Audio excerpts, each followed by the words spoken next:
Irmãos, quero convidá-los ao texto da palavra do Senhor no livro do profeta Isaías, capítulo 9.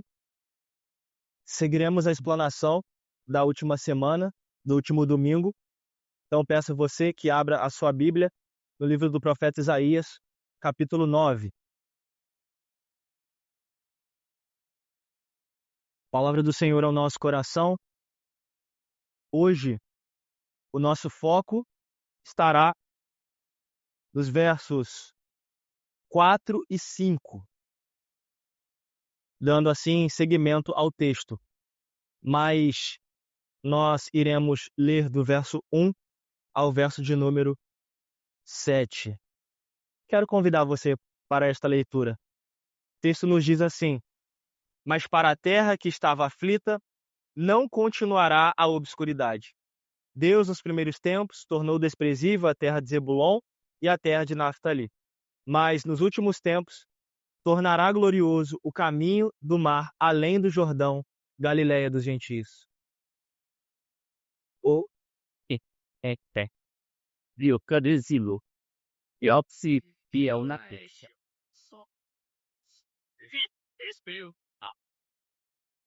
Tens multiplicado este povo, a alegria lhe aumentaste. Alegram-se eles diante de ti, como se alegram na ceifa e como exultam quando repartem os despojos. Porque buque taxusco essa sobre para que eles peitos o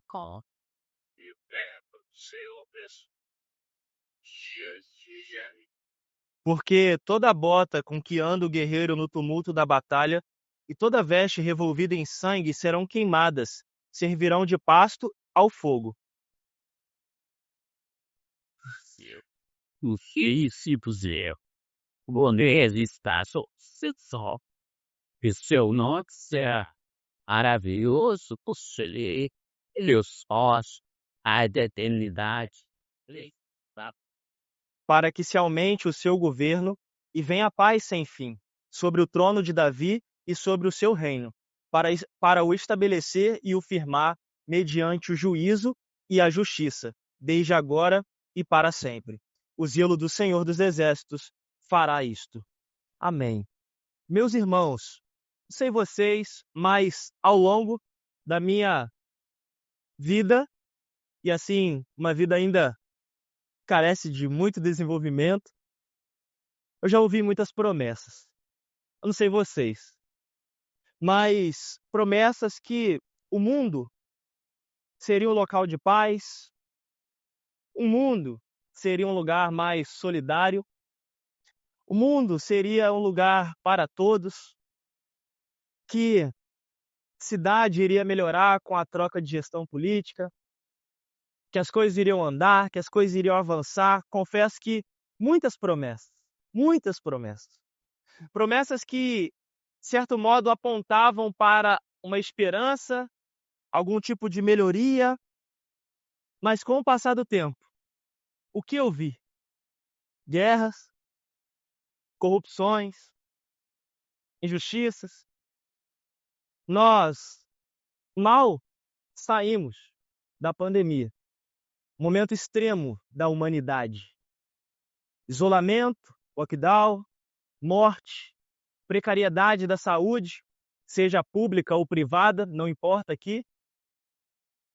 E nós observamos guerra da Ucrânia com a Rússia, ou Rússia com a Ucrânia, guerra em Israel com ali países vizinhos, guerra econômica, a guerra da inflação, a guerra de que quem vai ser o novo presidente dos Estados Unidos já eleito, guerras. E a grande questão é, me lembro daquela frase de um desenho, muitos aqui vão lembrar: quem poderá nos salvar? Quem poderá nos salvar? É muito interessante, irmãos, porque quanto mais ideais humanísticos, ou seja, o ser humano vai promover o bem, o ser humano vai dar a salvação, o ser humano ele vai fazer acontecer. O que eu vejo é só cenário de catástrofe. Ou até mesmo o ser humano aprisionando o próprio ser humano. E é muito interessante que quando nós pegamos esta ideia e olhamos para o texto que nós acabamos de ler, principalmente o verso de número 4 e 5, nós observamos, irmãos, que o texto do profeta Isaías é um contexto muito semelhante, para não dizer igual, ao nosso. Porque havia também um tempo difícil, um tempo em que a guerra se aproximava, um tempo em que Acais, um rei infiel na história do contexto de Judá, ele optou muito mais em confiar em si, optou em confiar muito mais nas promessas de um governo que não tinha ligação com a vontade divina, e por isso ele promete a submissão, ele promete o acordo, ele faz a aliança, mas uma aliança contrária à vontade de Deus, e o que eu posso observar que é muito semelhante, para não dizer igual, às semelhanças, às ideias de que os homens vêm firmando aliança e trazendo ideias que não reverberam a vontade de Deus. Isto é, onde o homem é o centro da aliança e não o próprio Senhor. E o que nós vemos ao final disso tudo?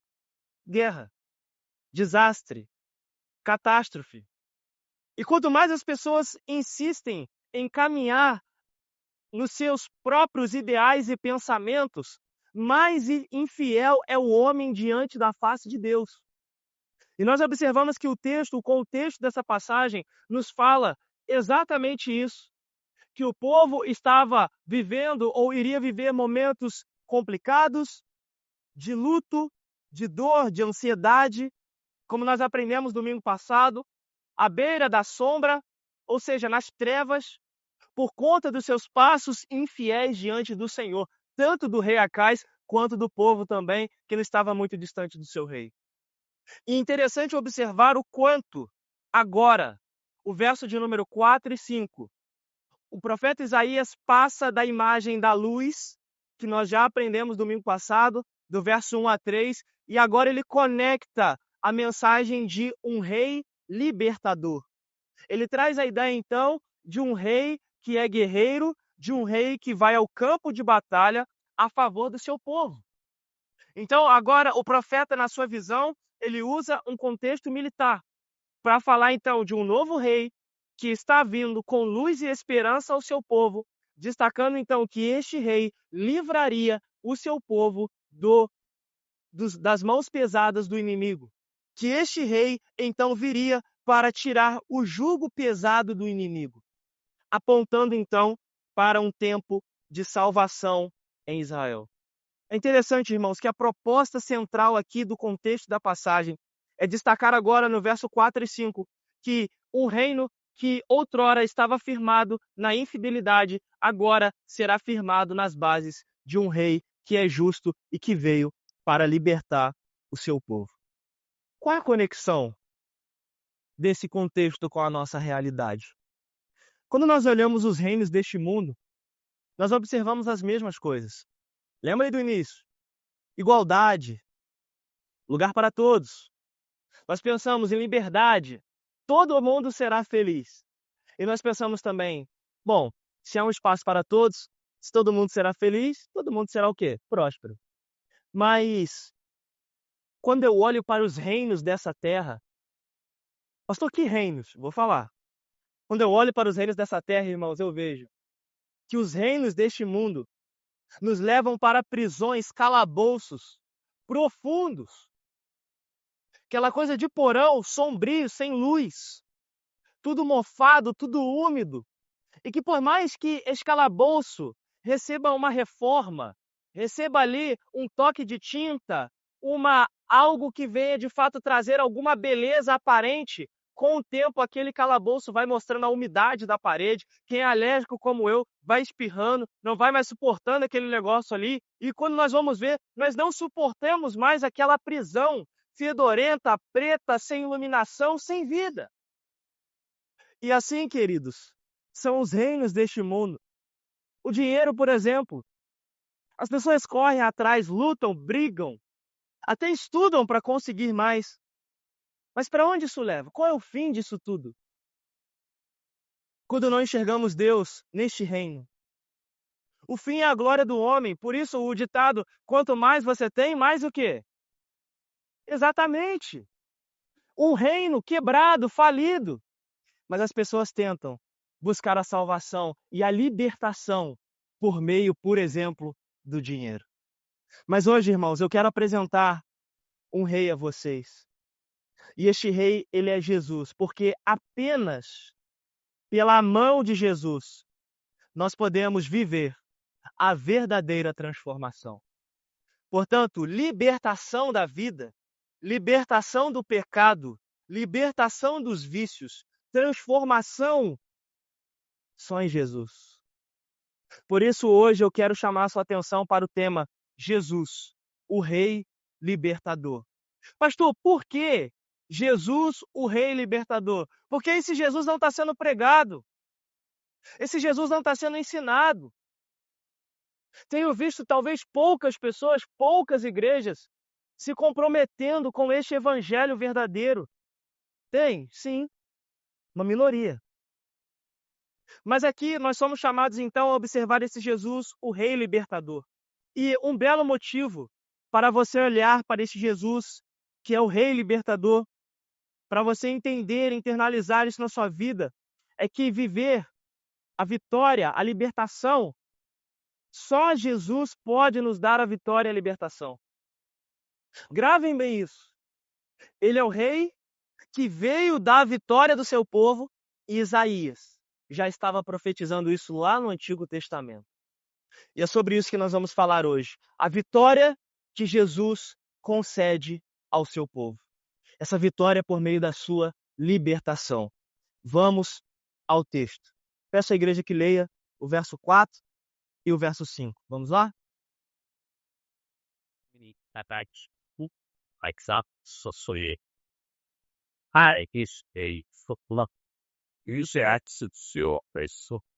No dia dos milhares, olhei para a bota conquista de rir, e toda até chego.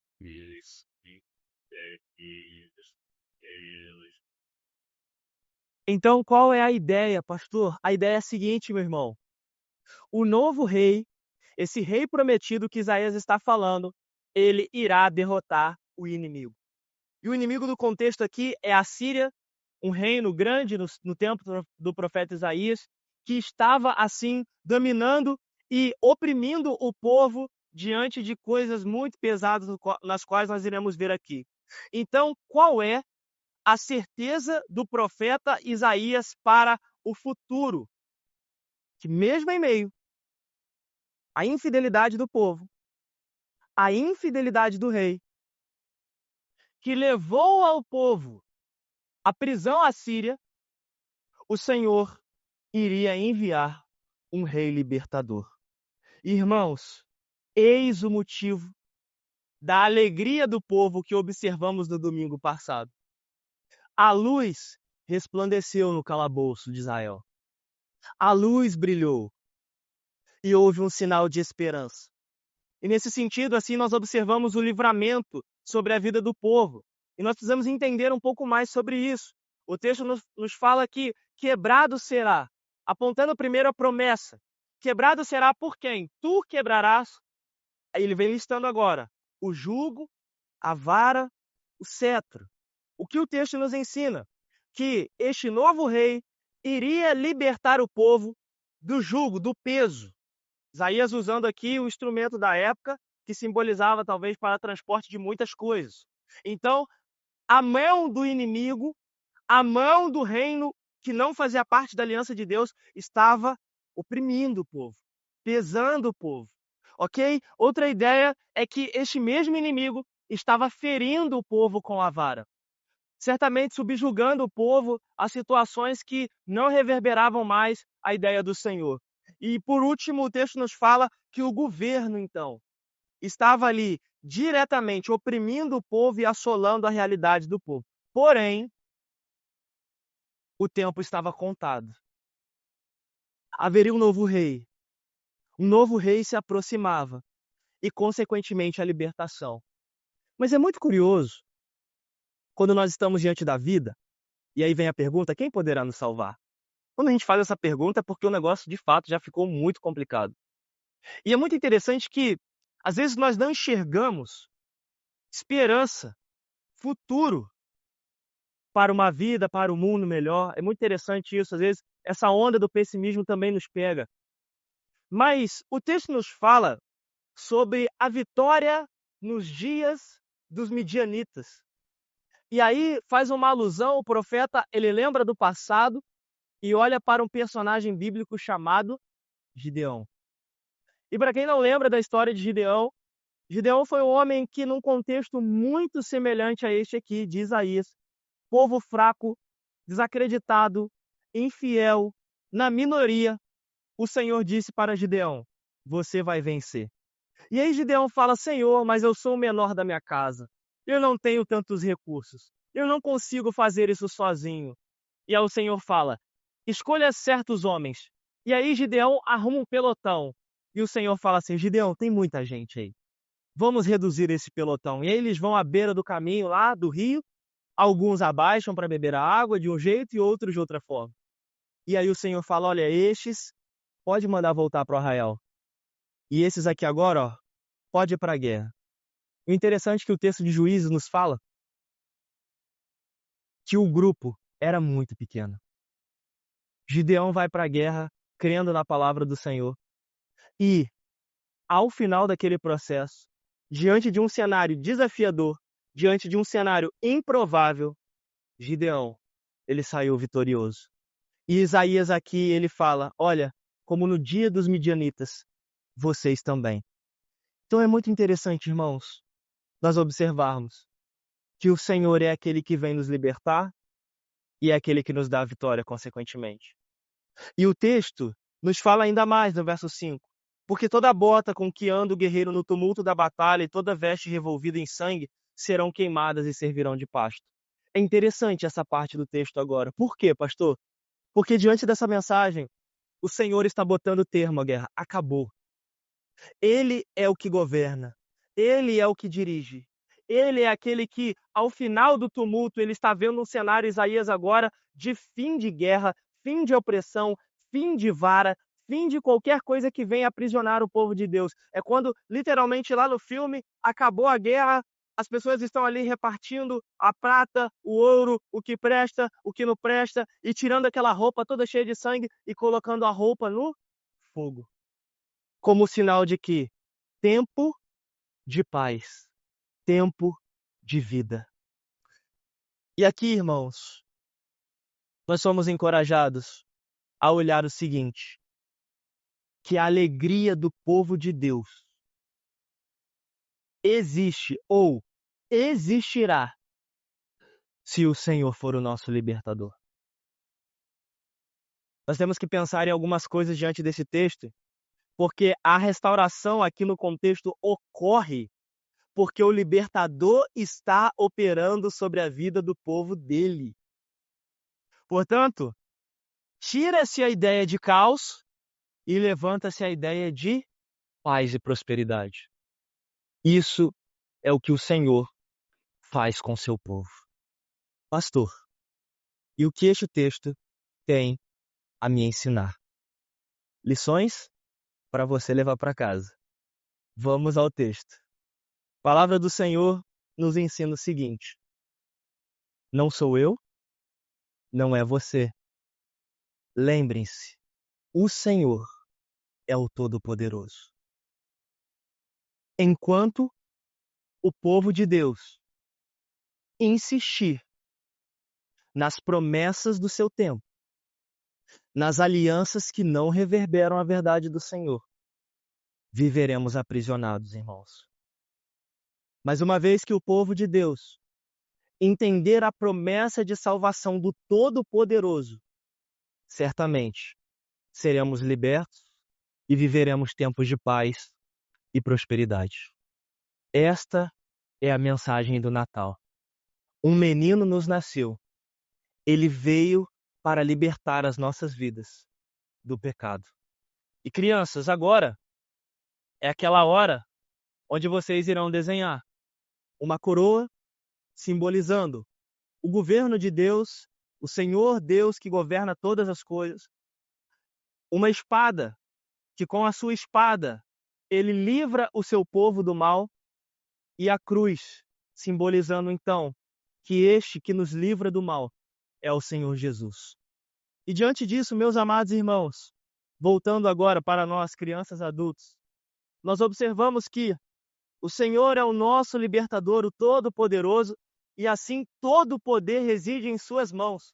E eu quero dizer a você, é o Senhor quem coloca fim no pavor, é o Senhor que coloca fim à guerra, e por isso nós somos chamados a observar o Deus que quebra o jugo, o Deus que quebra o peso, o Deus que retira a vara, o Senhor que nos livra da opressão. Portanto, queridos, aprendam, levem isso para casa. Não é sobre a força do seu braço. Digo para você, a sua família não vai te libertar do pecado. O seu trabalho não vai te libertar do pecado. O dinheiro que você tem aplicado no Nubank não vai te libertar do pecado. O que você está buscando para o seu crescimento, para as suas resoluções, longe do poder de Deus, da intervenção de Deus, não serve para te livrar do pecado. Observem isto. Acais tentou. Ele tentou viver fora da direção de Deus. Ele tentou viver fora dos propósitos de Deus para a sua história. E o que aconteceu? O juízo sobre Acais. O livro de Reis nos conta essa história. E assim nós podemos observar que, graças ao Senhor, louvamos a Deus. Te louvamos, ó Senhor. Eu tenho que cantar isso, porque o poder da libertação está no Senhor. E por isso, irmãos, nós podemos olhar para o Natal e falar de fato, Jesus, ele é o Rei libertador que veio me tirar da escravidão. E o que eu quero dizer é o seguinte: no tocante à luta contra o pecado, se não for Jesus, meu querido, nada poderá nos livrar das mãos do pecado. Meus amados irmãos, observem, o pecado nos afasta de Deus. O pecado é o nosso maior inimigo. O pecado nos oprime. O pecado nos mata. O pecado nos leva ao calabouço da vida. O pecado nos leva a paredes mofadas, ao isolamento, à queda, à ruína. O pecado nos leva à morte. Mas a partir de Jesus Cristo, o Todo-Poderoso, o nosso Senhor, nós podemos assim viver a libertação e por meio do nome dele termos uma nova direção, um novo propósito e vivemos tão somente para a glória de Deus. E se você ainda não vive para a glória de Deus, é porque o pecado ainda faz parte da sua história. Porque uma vez libertos do pecado, das mãos do inimigo, nos entregamos ao Senhor, literalmente, de corpo e alma. Tudo pertence ao Senhor. Tudo é para a glória do Senhor. Ou o Senhor me libertou, ou o Senhor não me libertou. Não tem indecisão aqui. A mensagem de Natal, ela vem nos trazer que, diante de cenários destruídos, que diante de tempos de crise, que diante de cenário em que nós olhamos e falamos assim, bom, ninguém vai restaurar, meus amados. Este texto do profeta Isaías é um convite para lembrarmos do poder de Deus sobre as nossas vidas. Portanto, este Natal deve ser comemorado, deve ser lembrado com bases no poder de Deus manifestado em Cristo Jesus, porque Cristo é o nosso lembrete. Olhemos para Jesus. Eu quero ainda te lembrar de mais uma coisa. Jesus é o libertador que venceu em nosso lugar. Isso deveria, irmãos, encorajar a nossa caminhada. Isso deveria trazer sorriso em nossos lábios.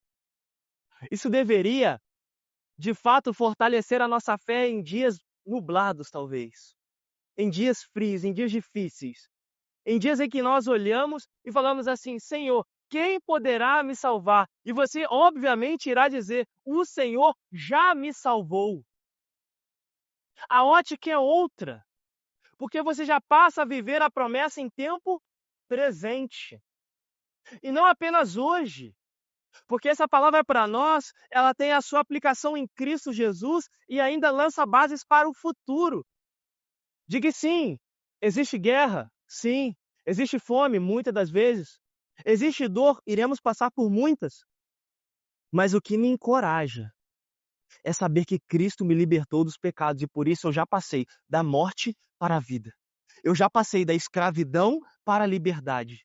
Eu já passei do poço de amargura e dor para um mar de prosperidade e alegria no Senhor Jesus. Irmãos, isso é muito grande diante de tudo que Cristo fez em nosso lugar. E assim, eu digo a você, meu amado irmão, que a libertação que você precisa levar para casa é a libertação de Jesus. Não perca tempo com um Natal de troca de presentes. Não perca tempo com um Natal, às vezes para as crianças. Se passar de ano na escola, vai ter o presente. Talvez deveríamos inverter a lógica, né? Meu filho, Jesus é uma realidade na sua vida? Acho que aí sim. Ele deveria ganhar um presente 2 vezes. Primeiro, porque Cristo é que dá o primeiro presente. Depois, glória a Deus. Meu filho entendeu a mensagem da cruz. Nós precisamos, irmãos, olharmos para a salvação que há em Cristo Jesus, diante de um cenário tão manchado pelo pecado. Quero concluir esta mensagem ao coração da igreja, dizendo, e aí? Diante de um contexto marcado por tantas promessas, quem poderá nos salvar? Jesus é o nosso Salvador e Libertador. Olhem para a cruz de Cristo e tenham esta cruz como um lembrete do Senhor, que é onipotente, o Todo-Poderoso, e que liberta o seu povo do seu pior inimigo, que é o pecado. Que Deus nos abençoe.